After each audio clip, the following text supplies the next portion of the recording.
Hey guys, it's me again. Just a really brief rant this morning, and I want to talk about none other than free will. Why? Because people won't shut up about it, and neither will I. Okay, first off, let me get this out of the way.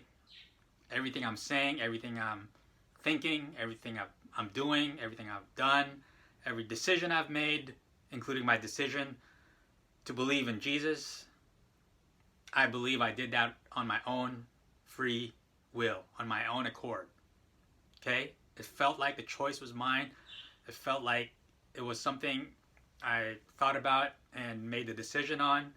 Let's get that out of the way. Okay? Now, here's the thing, guys. Free will, whether or not we actually have it, we can't prove it one way or the other.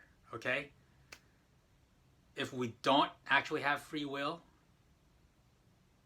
we can't prove that we do. And if we do actually have free will, we can't really prove that we don't either. I believe in an apparent free will. This is what I've been saying over and over again over the past few months whenever I've been putting up videos on free will. I believe in an apparent free will. Everything I say and do and think, as I mentioned, I feel like I do it on my own. I'm not like, there's not this force that's coming upon me that I can't help and it's just making me do or think things. But here's the bottom line though, guys. As I've been saying, stop trying to defend your quote-unquote free will. And don't even try to defend your free will as though you're trying to defend God's character. Because all you're doing is defending your own sovereignty. Okay? It doesn't matter what I think about free will or what you think about free will. It is what it is. The fact of the matter is, as I've been saying, there's nothing anyone can do to change anything that the Lord already knows will come to pass. And the only way that we have 100% complete free will is if the Lord did not know the future. Okay? That's the bottom line. It's all a matter of perspective. Can you honestly say that you can change anything that the Lord knows is already going to come to pass? Now, if you say that you can't, or nobody can, does that mean that we have free will? It's all a matter of perspective, how you look at it. So just leave it alone. And this is a question that I've always asked and no free will worshiper can ever answer. Okay?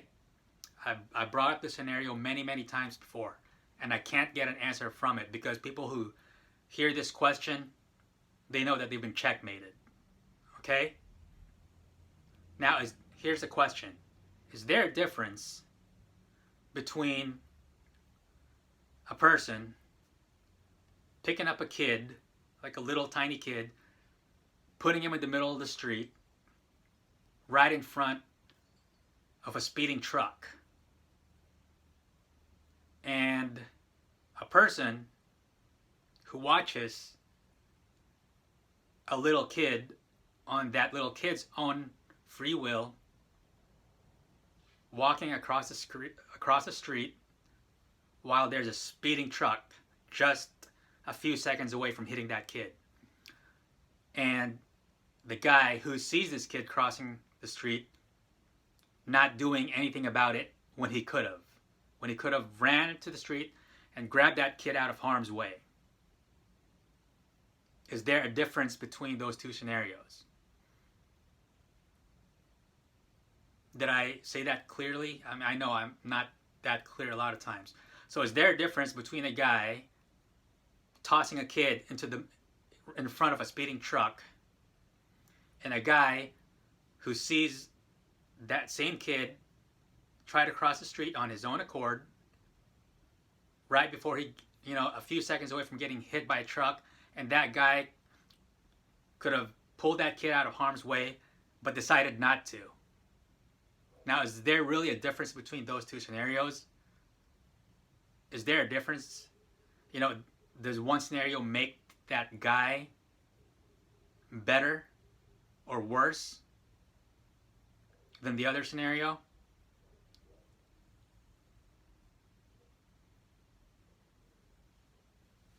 Just think about that for a second. The real answer is there is no difference. The point I'm trying to get across is that God is sovereign. He is just. He is good. He is holy. And He is blameless. There are things that He will do, things that He does that we may never agree with or will never make sense to us in this lifetime. But that's okay. We don't need to defend His character, but we can absolutely trust His character.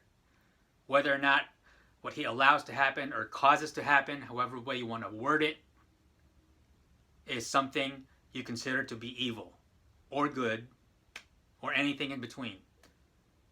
He answers to nobody, and at the end of the day, at the end of the ages, no one will hold Him accountable. He's not going to answer to you. He's not going to answer to me. And whatever He does is right and just and holy. That is the bottom line. So anyway, guys, that's all I have. Oh yeah, I got to sneak in this message because I said I would. Be sure to ask the Lord for direct revelation when it comes to the timing of the rapture. Ask Him for the day and the hour. Okay? Get rid of all the satanic teachings that you've heard all your life that we're not supposed to know the day or the hour, or that we're never going to know, or that it's wrong for us to even want to know. The Lord is willing. Keep on knocking. Keep on asking for that day and hour. We can get direct revelation from Him. We are in that season. We are that generation. And we are in that time of unsealing that Daniel talked about.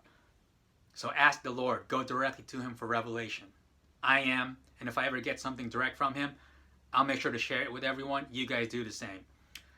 Anyway, thank you guys for tuning in. I'll see you guys next time. Hopefully there won't be a next time.